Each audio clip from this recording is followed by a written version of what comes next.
Okay, yeah, thanks, Richard. Hi, everyone. Thanks for inviting me to speak. Hopefully, I can provide a bit of perspective from the journalism and magazine publishing side of things. Although in my role at the RSB, I'm quite unusual in that I actually work across a lot of different types of publishing, from magazines to academic journals and textbooks as well. So I think probably the one that's most of interest to people to talk about today is the Biologist, which is a magazine I've edited for coming up to 10 years now. And it is the RSB's kind of much loved, award-winning membership magazine. And it is, you know, a great opportunity really for people dipping their toe into writing for a broader audience than they might reach than through their institution or their organization that they work for or study at. So it's known for its great design, for being very readable, diverse. It's sent in print to the Society's 18,000 members, as well as hundreds of other learned societies, schools, colleges, science festivals. We know it lies on coffee tables in all sorts of staff rooms up and down the country. And online highlights are completely free to read and share online. So it has this really broad readership in terms of different specialities all across the life sciences, but also in terms of reaching people from school age up to, you know, retired professors. So I can go into more detail about how I came into this role later and provide some more detail on submitting and writing for the magazine. But I just wanted to say that I think it's a really good opportunity for people who are interested in expanding their writing output. Not only can you reach, you know, lots of people, it can help towards any, you know, science communication objectives you might be required to meet. It can help raise the profile of your work, attract interest in collaborations, give you some valuable magazine writing experience, and it's just, hopefully it's just good fun as well. You know, we take your Microsoft Word article and work with you to really make it as readable and as engaging as possible, and then make it into a, you know, beautifully designed set of magazine pages that's hopefully really nice for you to keep and show your colleagues.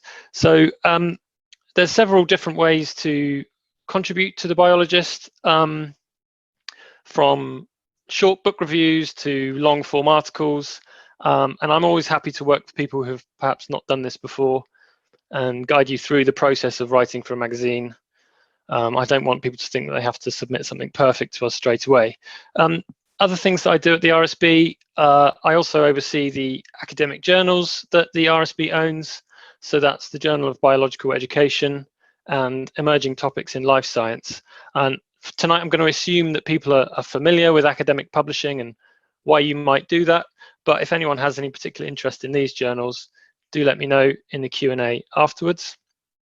Another exciting opportunity that Richard touched on earlier is this series of biology primer textbooks that we're producing in collaboration with Oxford University Press. And they're really quite exciting and unique in that a whole strand of these titles is aimed at students in that transition between A-level and university, which has not been well catered for in the past. And there hasn't been a primer series like this that attempts to cover the whole of the life sciences for decades, since the Institute of Biology did something like this in 1970s. So this series of short primers is likely to run into hundreds of titles in the coming years, and there's opportunities ranging from, you know, contributing a case study or a single chapter to proposing and writing entire new titles in that series. I also work as a freelance journalist, and I'm having my first book published in the next year or so. And this is obviously a really exciting way of reaching a new audience and really boosting your profile, whether it's as a scientist or as a writer. And there are perhaps people who've joined the meeting tonight who are interested in how to pitch articles to newspapers, magazines, coming up with book proposals, etc. And I'm happy to answer any questions about that kind of thing too. Finally, I've put social media and blogging at the end here. I don't actually manage the RSB's social media accounts, but I do post on them fairly regularly, and I think they're a really good way to practice and develop your written communication. We often think of them as these kind of brain rotting platforms where there's no nuance and everyone is horrible to each other. But if you can write an engaging and clear 2-line tweet about a scientific topic, then that's actually really good practice for developing a kind of concise, precise, and engaging way of talking about science. And the reach can be extraordinary sometimes. We can spend weeks preparing an article for a magazine and get a few thousand hits. But the people making science content on TikTok and Twitter can reach millions of people in minutes. And these different forms of media are not really separate from traditional media like newspapers and magazines anymore. And you'll increasingly see people finding writers and finding speakers because of their profile on social media. So that's a little bit about me and what I do. Happy to take questions at the end, and I'm always happy to be contacted about any aspect of RSB publishing as well. I will stop sharing my screen and come back to the room now. Yeah. Okay. Thank you, Tom. That's really helpful. And just for everybody in the audience, really just to highlight there that Tom was going through his experience in writing, obviously linked to biology in terms of what he was mentioning for the content, but focusing not really that much on academic research papers and reviews.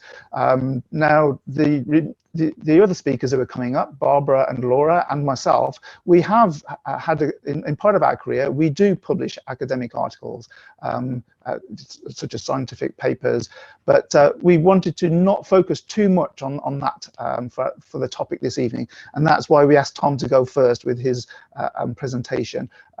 So we would really like to talk about the whole variety of writing, but for the university colleagues, that does include academic writing as well.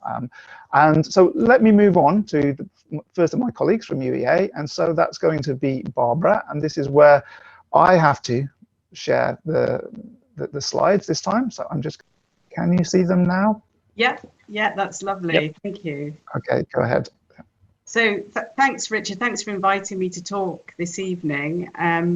And yeah, so I teach genetics to the medical students at Norwich Medical School, and do quite a bit of writing in the course of my career. And one of the things I wanted to do with you guys was to show you a sort of timeline of how my writing developed, and that's over several decades, because I suppose I began writing in journals, writing academic papers in journals in the late 80s, early 90s, which is definitely showing my age now. So I think a lot of academics begin writing by looking at abstracts, preparing conference abstracts of papers, and then working on primary research articles, which is a very particular type of writing. And it's really interesting hearing Tom talking about developing writing in other ways and using journalism. And I think that we, as academics now, we have to be aware of all of those different domains where we can get our science out into the community. And I think I probably felt very unconfident about that sort of thing over a very long period of my career. So sort of early on, I focused almost entirely on primary articles, not even many reviews really. And that has continued. So at the sort of start of this timeline, I show my conference abstracts and research articles. And that's a really important part of the day job. But one of the things that stems from that is that you start to review other people's work. So you get invited to do peer reviewing. And on this timeline that I've made here, I've put a sort of title for each type of writing, but also listed the reasons why that might be a good thing to get involved in. And I think peer review is one of those kind of generic skills in academia that you have to get into. And whether it's peer review of research articles for other scientists, or peer review of your own grant applications, and even peer review of your teaching. So peer review, I think, is something to highlight as part of the writing journey. Now, as I started to do more peer review of other science and being first author on research articles, that made me think about publishing generally in academia. And this became a sort of bit of an obsession for me. And I'm really keen on open peer review approaches and also open access publications. So one of the things that's driven some of my writing and my editorial work is actually having having a passion for open peer review and open access publications. So one of the journals that I'm involved with now, called MedEd Publish, is an open access journal and has open identities peer review. I don't know whether that's something that we could maybe talk about a bit later. So as you go through your academic journey as well, you start being invited to contribute to books. And last year, I was involved in the publishing of one of the primer books that Tom mentioned, and that one's about genetics in medicine. And I definitely agree with Tom that social media and microblogging can be a really important part of your writing journey as an academic as well. So, I don't know, maybe about a decade ago, I started to use Twitter. Is it as long ago as that? Maybe not quite that long ago. But I think that is, I'd also agree very much with Tom that if you can start to hone your writing skills for microblogging, that really improves your writing overall and your communication, because you've got to come up with something pithy and clear and succinct. And as soon as you start being able to do that with your writing, I think that opens up other avenues of writing that you can get involved with that might be sort of more expansive, and where you can actually find your own voice, whether that's in editorial work, writing books, and maybe more journalistic type work. So so those are some of the things that I've been involved with as a writer and as an academic over the last few decades, and I'm happy to discuss any of that this evening. Okay, thank you, Barbara. I'll just stop sharing your slides. And as you said, quite a few different points there, but I think if we move on fairly swiftly to Laura's brief presentation, then we can pick up on some of those points that you mentioned there. We'll pick up on those together in the discussion that will follow on. So let me just share the slides for Laura. But anyway, I thought what I would just do is tell you a little bit about my background. So some of it absolutely coincides with what Tom does and also what Barbara does as well. So I started off my writing career as authoring or part authoring bits of scientific papers before I became one of the key authors on that, or the person that took responsibility. And another huge bit of writing that I did as well, which I feel I wanted to mention, was my PhD thesis. So to me, that was probably the first major massive life-taking over part of writing that I ever did. And of course, it's a very specific part of writing.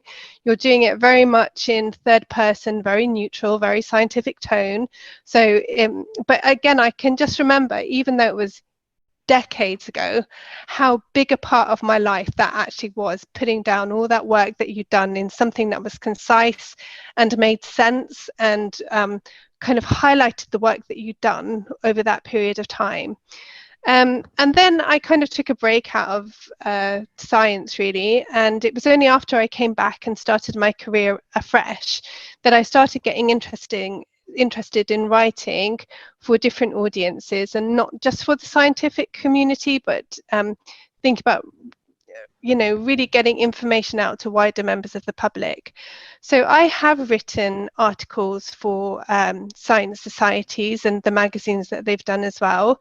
And Tom, you talking about the Biologist magazine just reminded me that one of the things that I'm really kind of proud about is that a couple of students, undergraduate students who I was working with, actually submitted an article to the Biologist, which was about physic gardens, and you really encouraged them to write it. So that was something that I would just like to say to people, if you're thinking about doing that for Tom, it was a really good, straightforward process, so I would recommend it.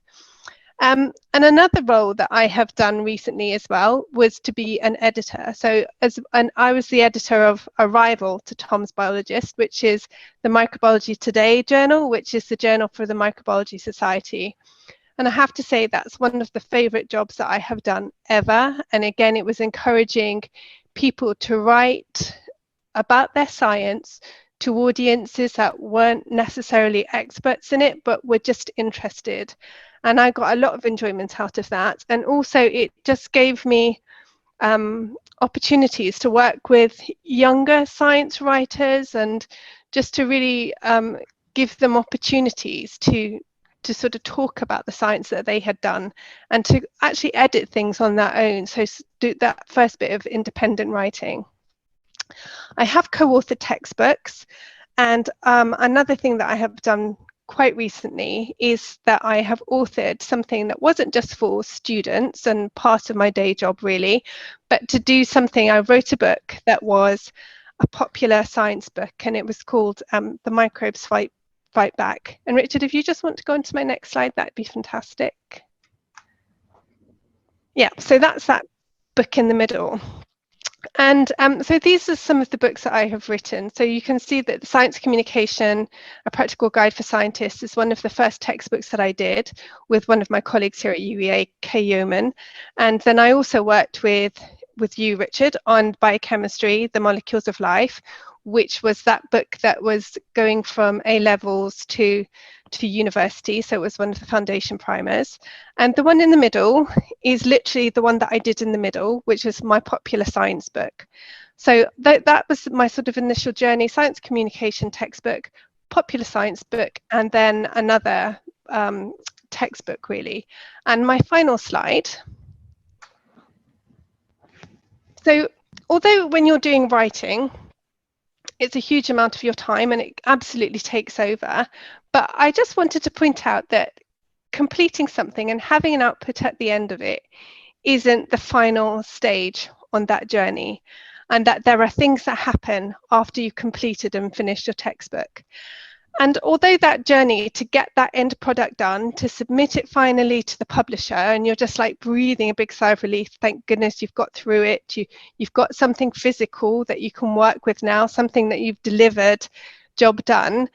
And to some extent that's absolutely right, but I don't think what I was prepared for properly as that kind of author or writing were the bits that came afterwards. So I thought I would put here information about reviews. So Barbara mentioned reviews and how you begin to review things as you're a scientist anyway, and doing peer review is really important. But I got a bit of a shock and a surprise, I think, in that people actually picked up my book and read it, and they also reviewed it. And I have to say, I didn't find that the most comfortable of processes. And I think when you're prepared to write something like a popular science book, or even putting things out there on Twitter, and I've written a couple of commentaries actually where I've had to be really brave and put my head above the parapet and come up with an opinion that people could either identify with or disagree with. But I don't think I was really thinking about what that process of going through and getting reviews at the end of your book writing would actually be right. But what I put here was a couple of reviews that I got from it. So one of the things was I got a review in The Lancet, which I had forgotten all about actually, and now I think that's amazing because it's probably the only time I'll ever be in The Lancet. But it was a good review I got from them in the end, and it said, "This is a must-read book for undergraduate students in their early training in medicine, pharmacy and nursery, and clinicians and scientists who are interested in drug discovery and development of antibiotics." And it's interesting that I'd forgotten about that one, because overall it was a really quite a positive review. But I absolutely remembered this one. And this one said, However, so it said quite a lot of good things, but at the end it said, however, the impact of the overall message is lost in a level of detail in the discussion that is repetitive for someone familiar with biochemistry, but could be an information overload for beginning. And although the images and graphs are useful and relevant, they would be clearer and more impressive in colour. Now, I was a bit fed up about that last one because I didn't have the choice of doing it in colour at all. The publishers had said, no, it's going to be black and white, and this is what the images you have to use. So I felt that was out of my control. But the other bit, I can remember for 2 years just sitting there and just thinking, oh my God, you know, that biochemistry is, how could they say it wasn't written at the right level? Because I'd worked so hard on it afterwards. And then it was about 2 years after that, I think, that I went back and I looked at it and thought, no, they kind of have a point.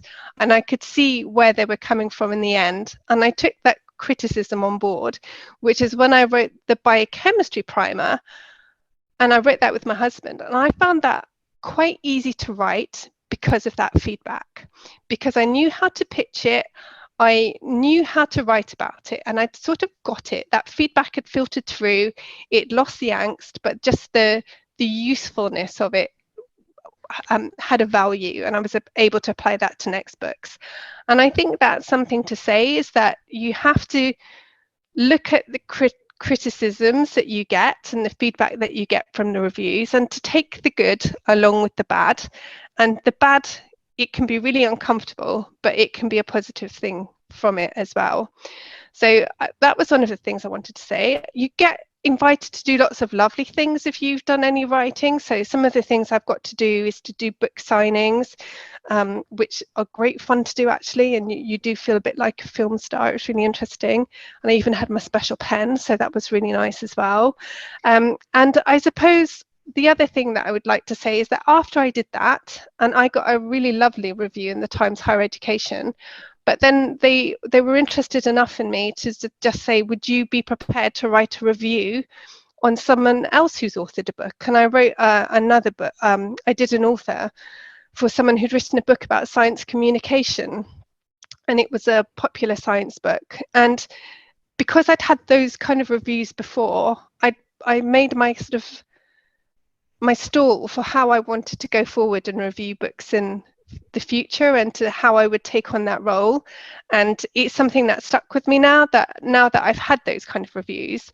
I think reviewing is a real skill set, and it's really important, and they matter to people because people do read them and they take them quite personally. So if you've got an opportunity to review, do it, but do it with wisdom and kindness. And then I think that it really helped me do that. But I think I'd like to just pause there for now, Richard. Okay, thank you. And I'll come back into the meeting. I'll get my video on this time.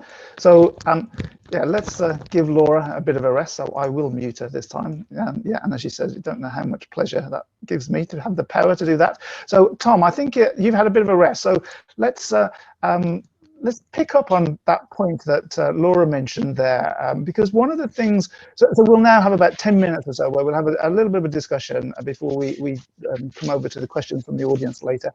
But one of the points that I would say is that I think writing sometimes gets the, people think that writers are a bit of a solitary bunch who write alone, and they kind of they submit their work to whoever they have to send it into, and basically everything's under their control. But actually, my impression is that that's not at all how writing is. At least in the group of writers that I've been involved in, I tend to write in a collaborative way. But even when I am trying to publish, for non-academic processes, there's always other people involved, like editors, and you do that yourself for the Biologist. And so perhaps I just wondered what your thoughts would be about this whole process about writers being solitary, or whether whether you can gain benefits from interacting with the other people who you have to work with. Yeah, well, this year's been an exception because I have actually been cooped up in my room for about 18 months. But yeah, it's not a solitary activity at all, really. To give you an idea of my sort of typical week, I'm probably, now it's obviously all done by Zoom, but I'm normally speaking to 3 or 4 different scientists a week at least, whether that's calling them up for a quick chat about the article they're writing for me, whether that's me interviewing them for a piece in the Biologist. It might be me just wanting to check something I've written with a scientist, and that's just in the writing process. As you say, then you're likely to be working with an editor, and if you've got a good editor, that can be a really fun process as well, because a good editor will improve your work. And it's interesting to hear Laura talk about taking feedback and how it can take a while to realize that it is constructive feedback, and you've not done something wrong. And yeah, there's a lot of back and forth with authors and editors. It can be really fun in a way to sort of take an article that's good, or a piece of work that's good, and really make it shine, and add the bells and whistles like diagrams and images and great headlines and sub-headlines and things like this. It's a really interesting process, and you know, some of the most fun I have is when we send the designs back to authors, and as I mentioned earlier, you know, they've sent me a Word document in Arial 9-point font, and then I'm able to send it back to them, and we talk about these amazing images we're going to put all over it, and the lovely page layout that the designer has created. And it's, you know, the idea that writing is just someone hacking away on a word processor for weeks on end is, yeah, it's sort of an old-fashioned trope, I suppose.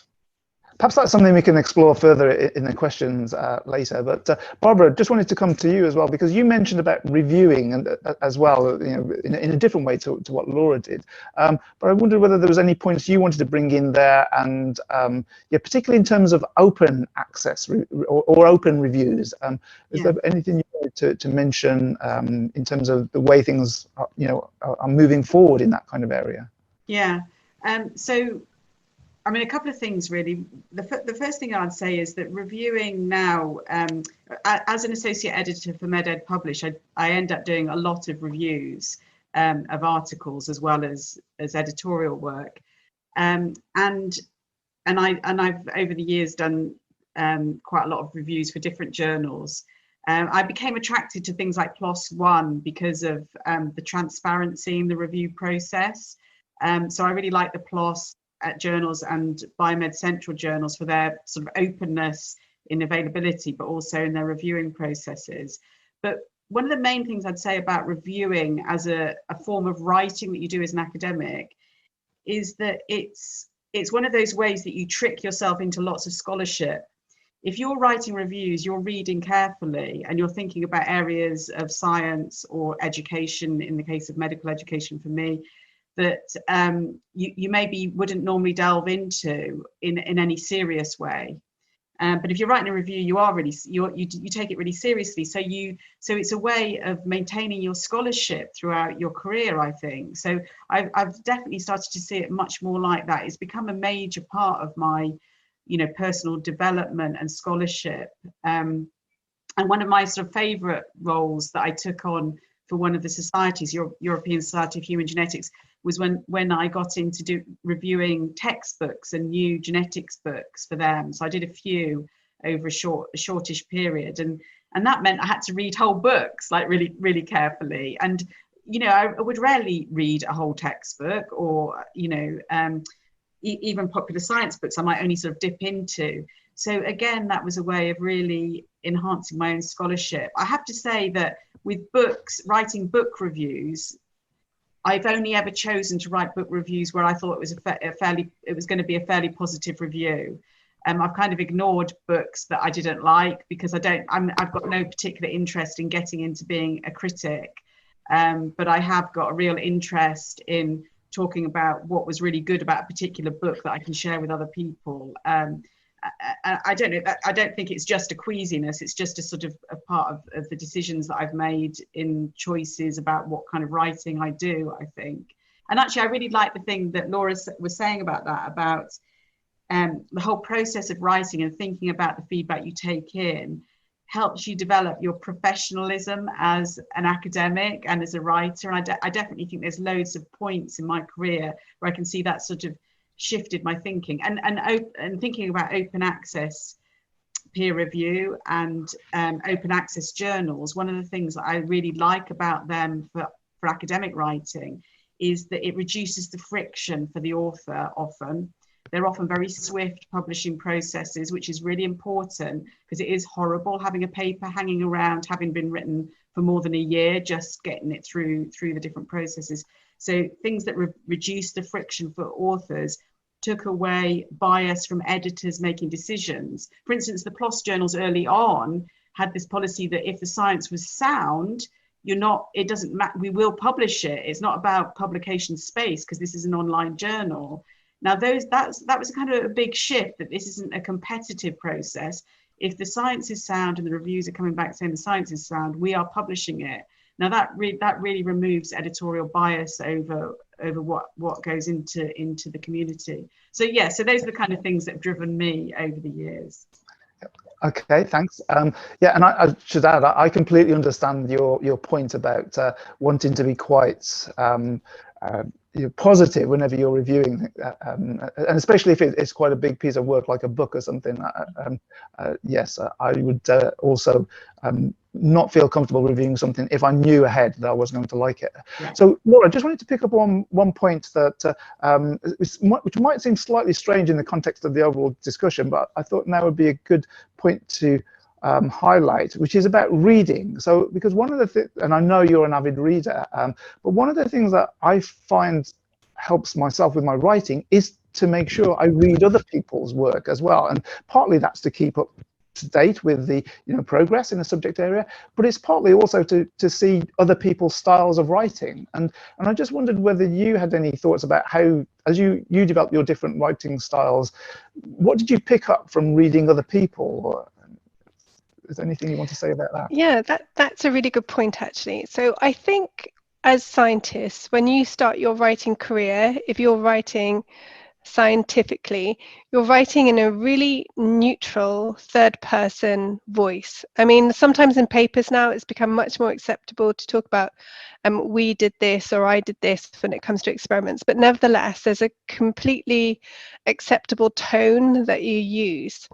Now, I remember for me, one of the biggest problems I had when I set about trying to write the popular science book was finding who I wanted to write it as. And if I had read lots of other popular science books and I enjoyed writing them, but if you look at them and you read them, and I encourage you to do this the next time, if any of you are out there reading popular science books, think about who they're writing it as.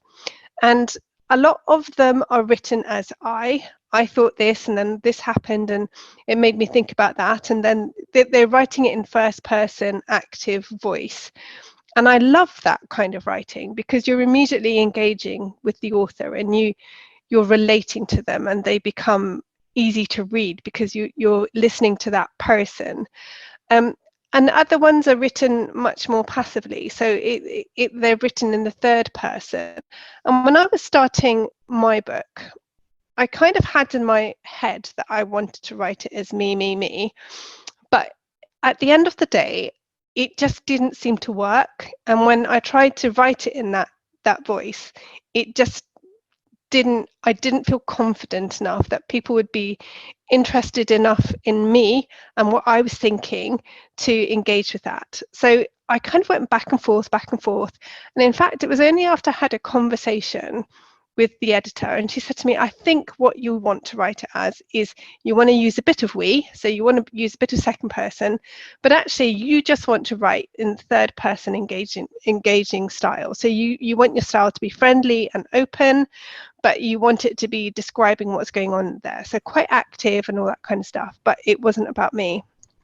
And as soon as she said that, it clicked and I realized what it meant. And then that's how I did it. But actually, I found that quite uncomfy.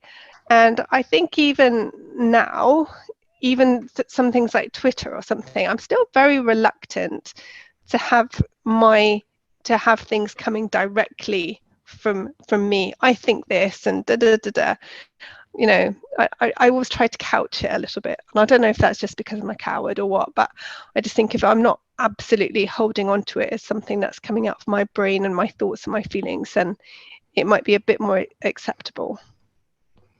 Okay, thank you. So we've got to the time when we should take the break that I promised everybody earlier. But before we do that, I just wanted to perhaps post a few ideas for everybody who's in the audience to think about the kind of questions that we can explore after the break. And some of the points that I think are really important to think about as people start developing different types of writing that they can get involved in. So one is that I do think it's important to think about that issue about sharing your work and getting feedback, and trying not to be defensive about the feedback that you receive, but acting on it when it's good feedback, but ignoring it when you know that you're right. And so perhaps there's some issues to think about there.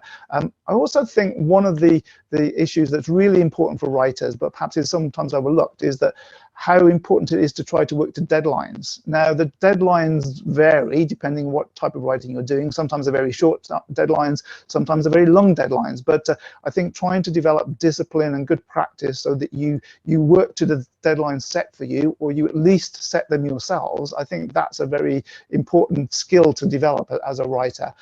And then alongside that, I think there are other important organizational issues that I think would be useful to explore. Thinking about issues around word limits and that kind of thing.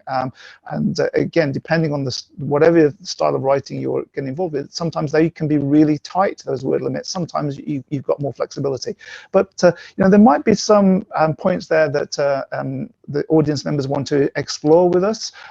So if there are some questions, please post them in the chat now, or save them for when we come back in a couple of minutes' time, and yeah, we'll try and answer as many questions as we can. We do plan on finishing just around 7:30 this evening, so we'll have about 40 minutes for questions if we come back in a couple of minutes' time. So we'll pause the recording now and let everybody take a short break, and we'll be back with you in about 3 minutes' time. Okay, thank you. Okay. Hello again, everybody. I think that's just about our timing and ready to get going. So we'll have a few questions. As I say, we'll try to take as many as we can from the audience. We'll try to spread them around as well. So I can see there's already one come in from Sophie. So we'll pick that up in a moment. The first one's for Tom. We'll try to go around different speakers. As I said, we have got a few points that we want to try and get across as well through the discussion. So some of the questions might be engineered to help give some of the answers that we want to put across to you. But first of all, for Tom, the first question is, so Sophie says she was really intrigued about social media and how that can be used for science communication, particularly things like Instagram, TikTok. How have you seen these being used for communication, and is there a prevalence at all of false information? Tom, over to you. Yeah, well, I'm not the biggest social media user, but I am on Twitter, and I think Twitter is an amazing tool really for scientists in loads of different ways. For me, as a science journalist and a writer, it's sort of like plugging yourself into the matrix of there's science information just streaming past you. There's just an endless source of sort of interesting scientists on there. In terms of scientists on Twitter, I think the question about false information is interesting, because one of the roles that scientists can have on Twitter is to provide good information and be a trusted source. And I think COVID has really shown some amazing work by academics that have really stepped up and are spending sort of every day fighting the good fight, against misinformation, whether it's about vaccines or about case numbers or about testing. There's a huge number of really great science communicators out there that have decided to wade into these discussions and use their communication skills for good. And I'm sure this is not the reason they're doing it, but it's boosted their profiles hugely. And you're now seeing molecular virologists with 300,000 followers on Twitter, and they've become these kind of very important faces of the pandemic, and it's really, it starts with their social media presence. And then I was going to mention this actually when we come on to sort of getting into science writing, but I think where breaking through into journalism used to be about having a portfolio of published work, I think increasingly it's about having this profile across different types of media. And editors and commissioners and events organizers, they actually go to social media now to find out about people, and it's a really good way of finding out about someone's style, communication style, their clarity, their availability, their popularity. You can find out a lot about someone from their social media profiles these days.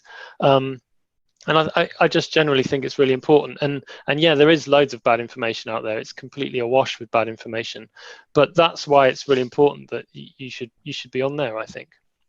Yeah, that's a good point. And Barbara and Laura, I know you both get involved in social media, and Barbara, you posted something in the chat there.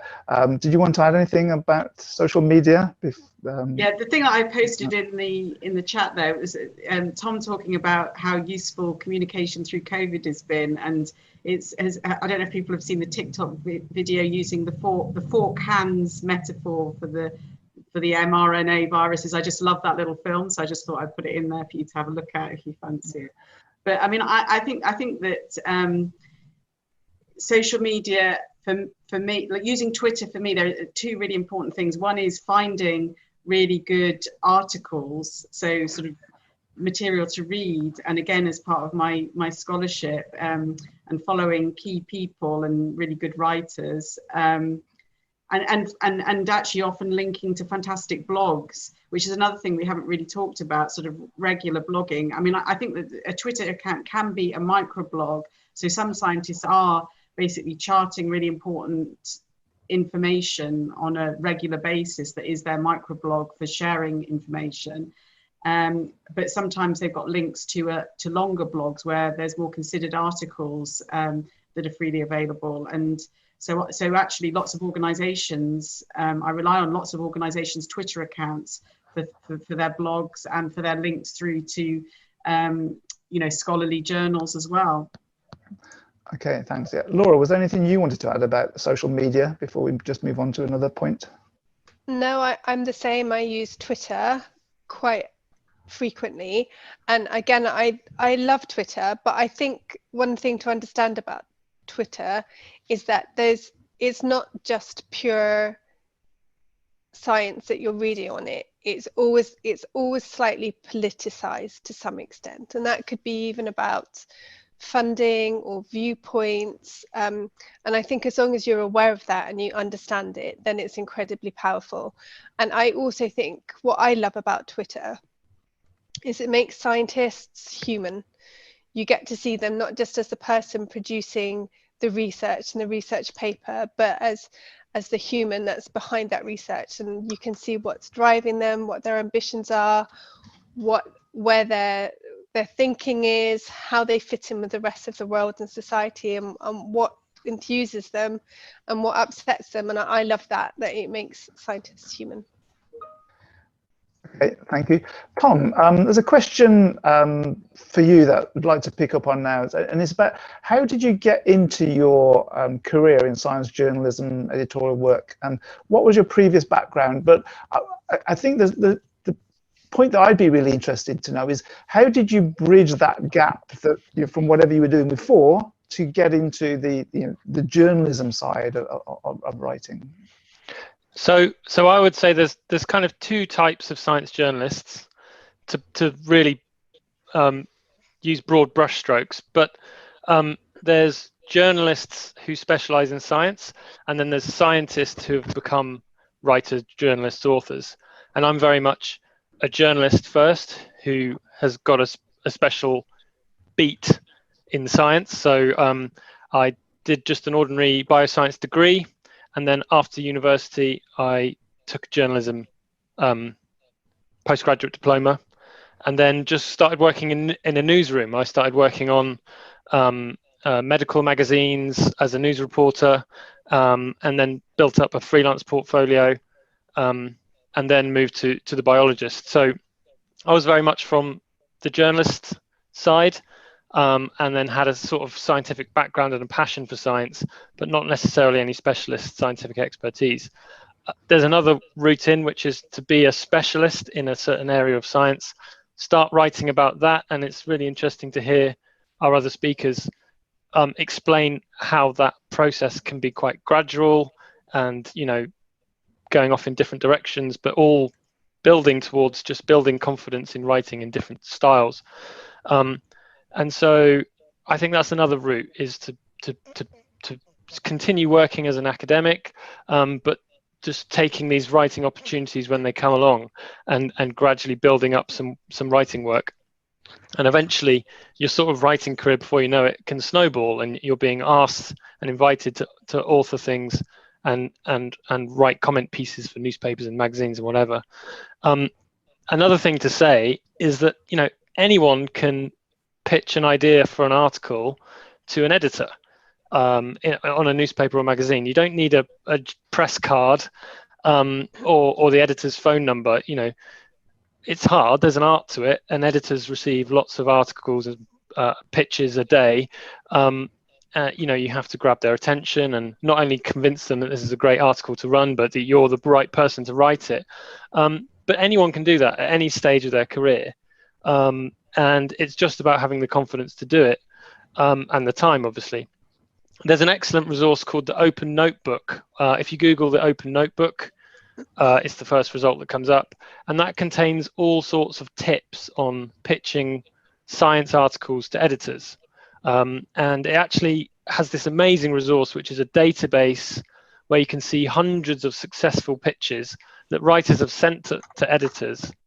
And, you know, you can just read their pitches, the emails that they've sent to an editor, and see the resulting article and see all of the secret things they do in order to get published. And so that's the thing I always tell people, is that, yes, you can have a degree in journalism, or you can be a professor of genetics who's, you know, an authority on a certain subject in science that's asked to write about that. But actually anyone can be a journalist these days, and it's really about honing and practicing your writing, and as others have said tonight, developing a kind of confidence and style in your writing.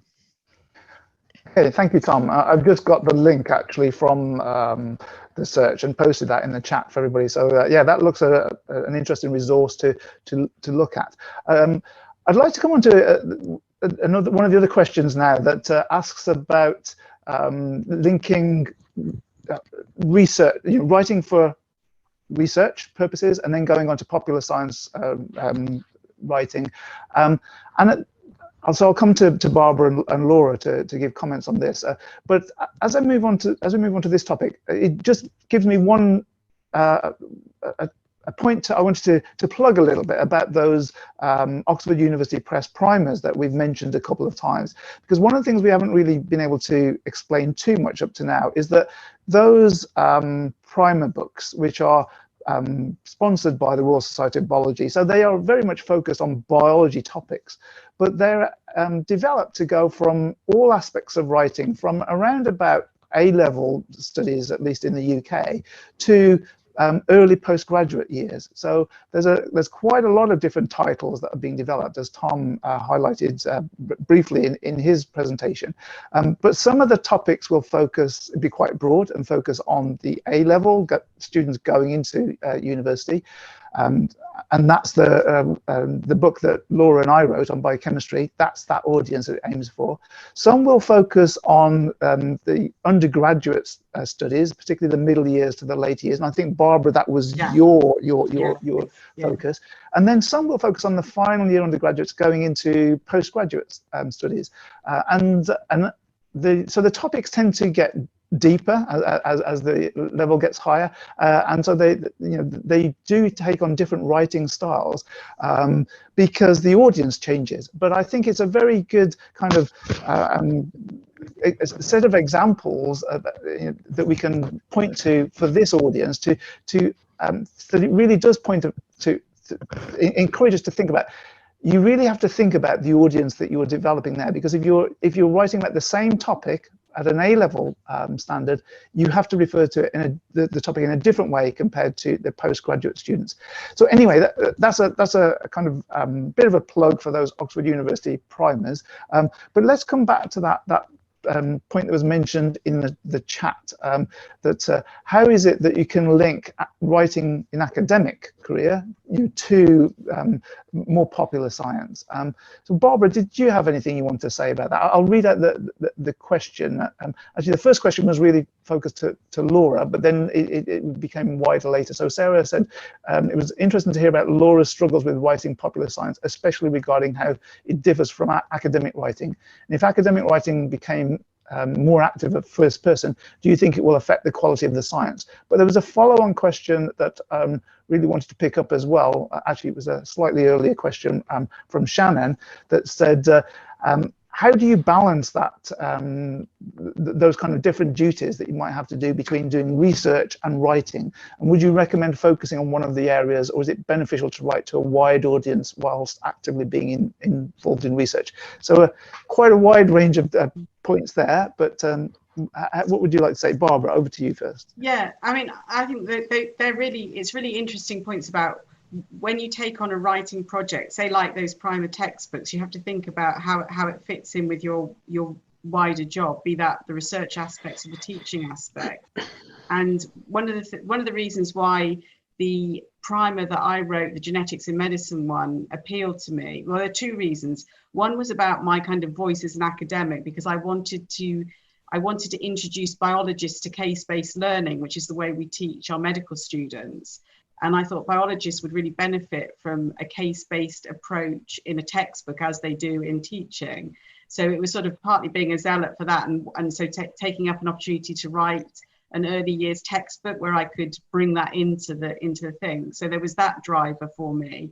But the other driver for me was that it complemented the teaching activities that I had, and also one of my research projects, because doing a textbook made me read more broadly.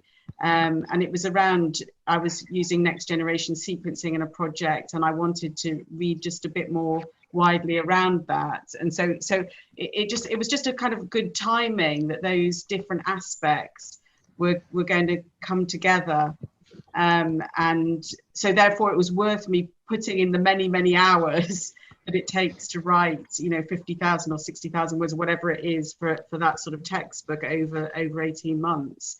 So I think the answer is that doing significant bits of writing, it has to really complement other areas of a busy academic job, and then that's good. And then another thing, and you asked about the sort of moving into different areas of writing from starting off with doing research. Well, that's happened to me because of being invited to do something for an exhibition that stemmed from a grant I was doing. So I'd done a population genetics project, been involved in this project, and then a broader science and art project funded by the Wellcome Trust came up in our area, and then my research fitted into that. So then I kind of got involved in that, and that sort of project, because that involved writing a book chapter, that needed heavy editing, because I wasn't really used to writing in that way at all. So that was a really good learning curve for me doing that particular project, and I enjoyed it afterwards more than while it was actually happening. Yeah, I think that's a good point, and it's kind of what Laura was kind of alluding to as well. I think that you get different experiences as you go through the writing process, but often, yes, it's a bit of a slog, and especially for writing like a PhD thesis, it can be a bit of a slog. But once you finish, it does feel a really good achievement.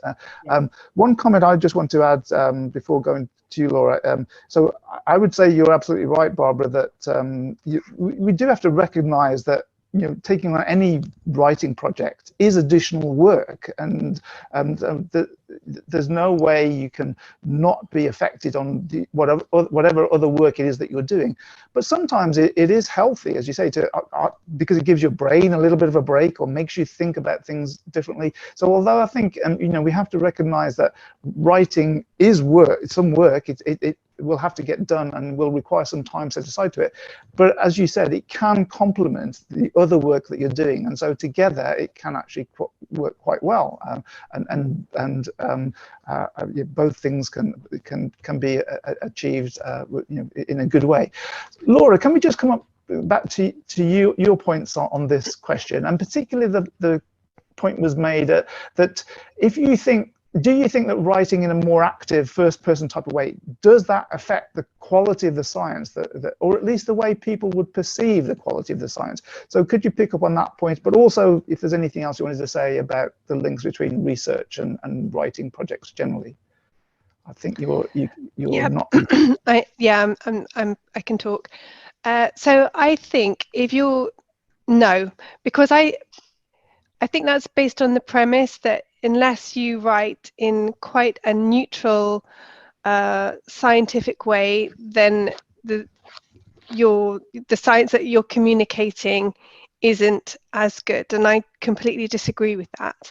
I think that if you can write in first person and make it clear and understandable, then the knowledge that you have to enable you to do that is high, and it's high skill to take something that's complicated and bring it down correctly to something that's easy to understand and communicate. And I think when you do that well, it doesn't affect the quality of the science at all. It just ensures that it reaches a wide audience. So my thing is absolutely categorically not, and I don't think it does anyway. So, and I think a good science journalist can understand science and communicate it extremely well. And in fact, so can lots of academics, definitely. And it's a skill that is quite hard to do. So from that perspective, I'd like to say that. And then the other part of the question is building it on your research. And I think writing something, when I did it, it was over weekends and Christmas holidays. And I can remember going through about 3 boxes of Marks and Spencer's shortbread and really regretting that even up until Easter. But it was just having the motivation to just sit down and get through it. And I'd come back to deadlines for this one, actually, Richard, because I think having a deadline, the first time I did a solid piece of writing, a long piece of writing, my first deadline was not realistic because I was doing that on top of a day job, which was pretty intensive, which meant I only had opportunities to do it on the odd day or in the evenings or at weekends. And there was always things that got in the way, and my deadline slipped, I think. And it was only after I just really had to have a complete mindset that, no, this is a really firm deadline and I need to meet it or else I'm not being professional, that I was able to just sit down and get on with it. And then as soon as I found my voice and my deadline was set, then I was able to commit to it and just get on with it. But I'm not someone who can do it and then go away for 2 weeks and then come back to it, because my brain just empties. So I need to do it kind of quite short and sharp, so it's all in my head and my memory doesn't let me down to get through it. Okay, thanks. Tom, could we come to you to pick up on a couple of those points, and perhaps I wonder if you could answer both of these points from a different perspective. So when you're writing yourself, but when you're also in your job as an editor and you're kind of giving advice to writers.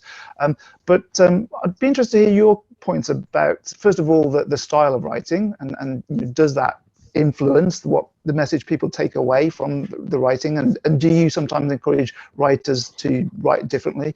But the other point is about deadlines, and I think I'd be particularly interested in your role as an editor. How do you keep writers to their deadlines? So anything you want to say about those kind of points, please? I think you will.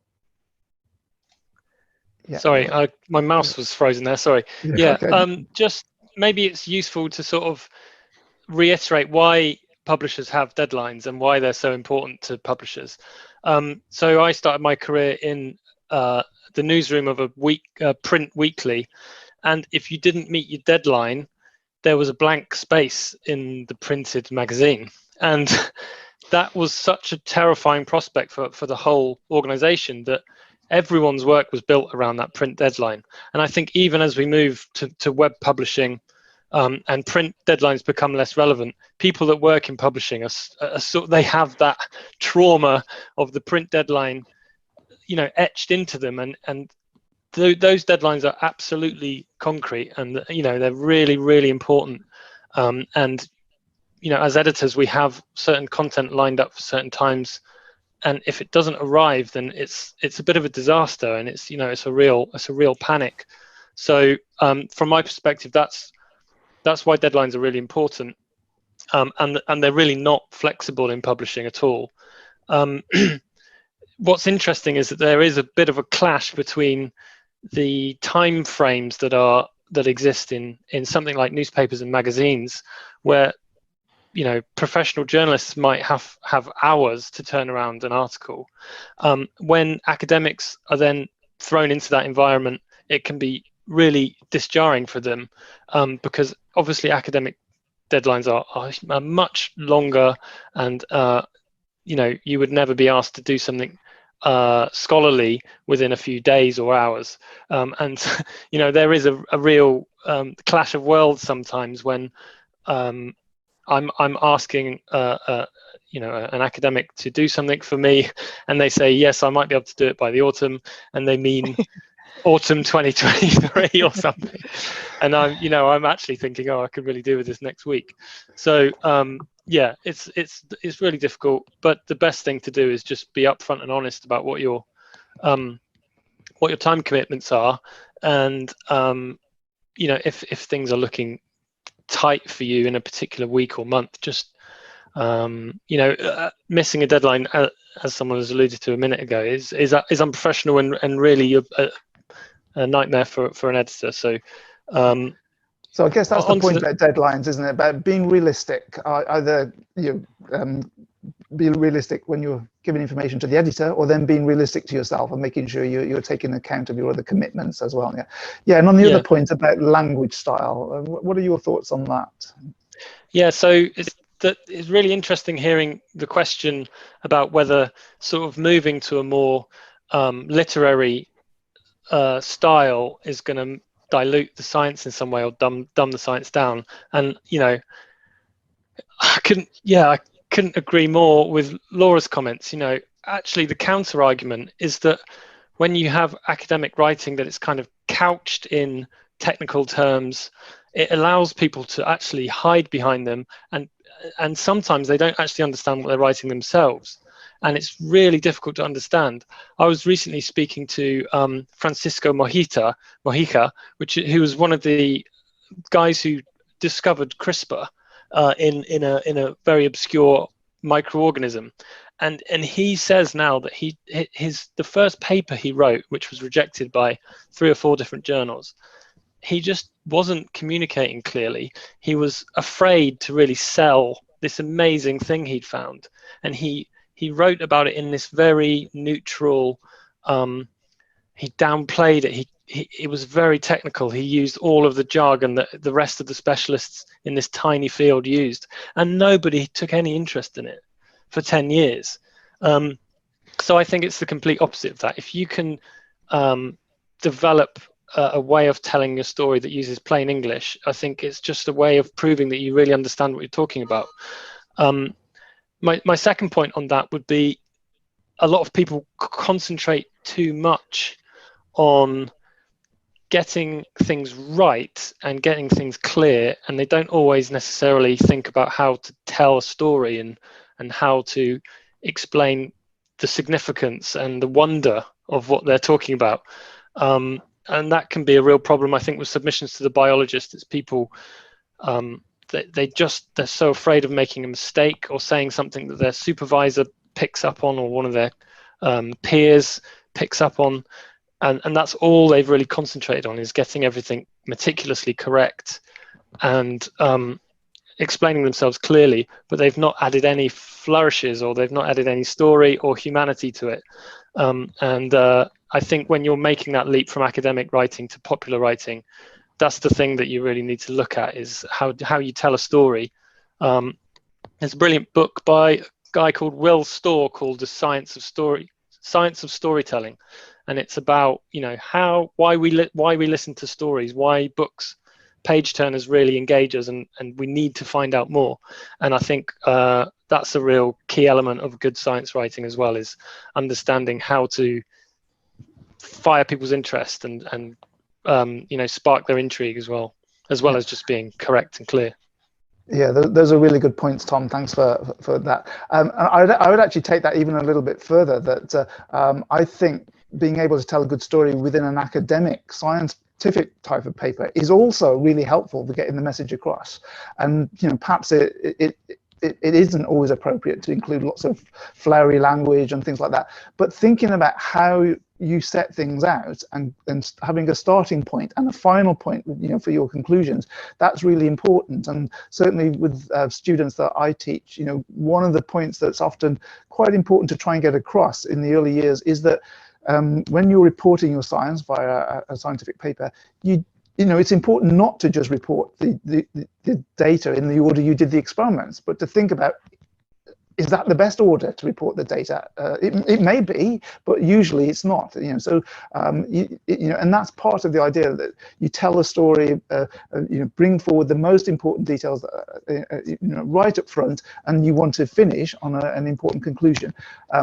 Anyway, that was a really useful discussion about a couple of questions there. What I'd like to move on to is one other question that was in the chat from Sarah, and Sophie also mentioned it. And this really gets to the crux of what we were trying to discuss as part of this event tonight, is that how can people get into writing in for different audiences? So I'll just paraphrase some of Sarah's question. And she says her main question is that she works in a commercial lab within a competitive field, and publications of any sort around her day job are just not an option, because, you know, it's all focused on the academic or commercial side of things, I guess. So she would really like to transition into a science writing career, but it currently feels out of reach. And does anybody have any tips that you want to say about that? You know, perhaps taking baby steps along the way. Maybe we'll come to you, Tom, you know, last on that. But Laura, you want to say something first about that? Yeah, I do. So it's from my job as an editor. And when I was editing for something like Microbiology Today, when people used to come to me and say, I've got this idea for an article that I want to write on something, it was a joyful thing to have, because it was someone who was willing to write you something about something that they really enjoyed. And as long as you, as an editor, were willing to put in the time with that, if it matched the remit of that journal, then we were so grateful to have it. So what I would say to you is, if there is a topic out there that you know about and you feel you would like to, you're interested enough about it that you wouldn't mind doing the research and coming up with a little article, be bold and approach an editor, because 9 times out of 10, they'd be more than happy to read it or to help you support with that. So I think the first baby step that I'd say to do is just to find your confidence that actually people would probably be really interested in hearing what you have, well, in reading what you have to write. Okay, thanks. Barbara, did you want to add anything in this kind of point? Yeah, and I think it sort of builds on what Laura said. I think our different scholarly societies can be really helpful as a way in. So for me, through the European Society of Human Genetics and through the European Society for Medical Educators, both of those presented me with opportunities for writing in a less formal way than research publications, and yeah, so opened up opportunities for both writing sort of reviews, for example, and getting involved in blog articles, or even helping to teach other early career researchers about reviewing. So I kind of got involved in writing in lots of different ways through my societies, and I think that could be a nice bridge through to other journalistic opportunities. But I guess Tom would know much more about that. Tom, did you want to pick up on this? Yeah, any other tips? You've already mentioned a little bit about your own background and how you got in, but are there other points you'd like to mention for people who are looking to try to find a way in? Yeah, so I suppose a really general point to make is just to write a lot. You know, people say they want to get into writing, and then you say, what have you written? And there's not much there. And it's really one of those fields where you will get invited to write things on the strength of what you've sort of already done.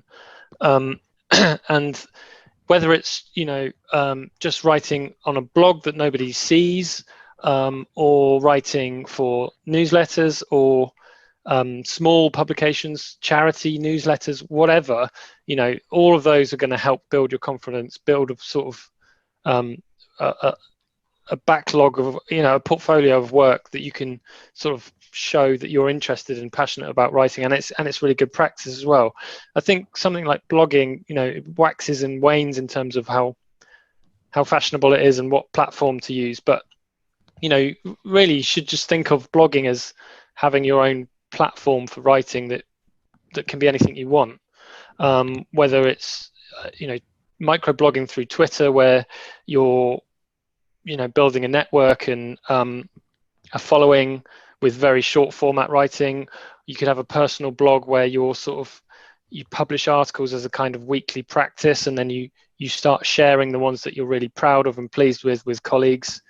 And then you can publish on platforms like Medium or Substack or The Conversation, which are, you know, getting closer to that kind of conventional published article format, not far off actually writing for an actual magazine or newsletter.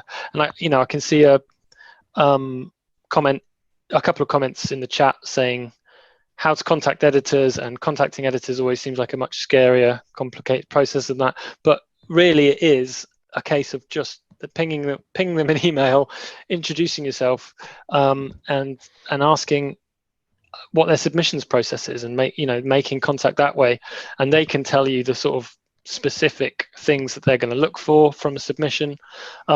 Obviously, if you're taking baby steps, go with a baby-sized publication. You know, there's loads of small learned societies with their own in-house magazines. There's loads of charities that have magazines, and they're not using big name professional journalists. They are looking for keen amateur writers, and you know, that's really your first kind of step in the door, a foot in the door, I think. Yep. Okay, thanks. So we're getting close to the time when we should finish, but maybe just a couple of points to pick up on. And so I'd just like to emphasize the point that was really said by all the speakers there, that you know, it is important to recognize that writing is a skill, and like anything, if you want to get good at it, you need to practice it. And so whether that's writing for you know, something that nobody will see, or something that will end up being seen by lots of people, you know, you can develop your own style just by practicing and thinking about whether you want to try and reach out to a different audience at some stage.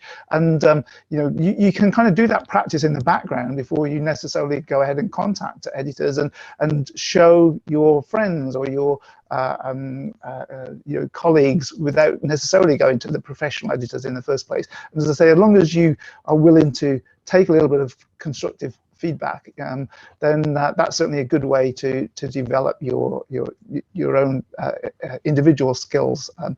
So there's a couple of questions that have been answered in the chat, so I think we'll just move on to so one last point that picks up on taking those first steps is, so would you generally say, perhaps this is most appropriate for Tom, but would you say that generally people should not expect to get paid for those first steps? And you know, you might be writing for societies who haven't got money to pay, or at least not very much. Or is there a way that, because obviously not everybody would be able to devote much time if they're not going to get something from it? Or is there a way that you can try to ensure that you always get some financial reward for time you put in on your writing? Any comments on that part, Tom? Yeah, I think it's easier than ever probably to get published in some kind of format today than it's ever been. There's so many websites and platforms out there, but that barrier to entry coming down has also mean there's loads of writers out there, and loads of them are willing to write for free, or write for exposure, or writing just to get some bylines in their portfolio. And it is a real problem actually in publishing, that loads of websites are actually using unpaid writers, and it's something that every person has to make an individual choice about. Some people will have to get their first gigs without being paid. It's just how it is. You're unlikely if it's your first ever popular science article, you're unlikely to be able to demand a fee for it. It's not impossible, and publications like The Guardian have their freelance charter published on their website, which actually says we will pay everyone the same rate who writes for us. And so that's really nice. And you can perhaps target organizations that are really upfront about their payment policies, because that's a real nice thing to know if you are a new writer, that if you get accepted by this publication, that they will pay you and you'll get the same flat rate as everyone else. Yeah. It's really hard to sort of judge how much to charge if there is payment available. And I think there's a few websites, journalism.co.uk gives some rough ballpark figures of what someone can expect to be paid. And they're supposed to sort of update these at least sort of a couple of times a year, just to give you a rough guide to how much you could expect to be paid for 1,000 words of, sorry, it's my cat jumping off the table. How much you can expect to be paid for, an hour's worth of editing, or 1,000 words worth of well-researched copywriting, or 1,000-word interview, for example. So that can help you give a rough ballpark figure. And if you feel like there's payment is possible, then you can at least negotiate a fee that's in the roughly the right ballpark. That's a good point, Tom. And perhaps just to follow on, say if anybody does want more information about that, then I'd be happy to pick up on questions outside of this meeting. And so we can be contacted via I can certainly be contacted via the RSB regional committee. So we've just about hit our time now. So I'd like to give the speakers one last chance to for about 30 seconds or so.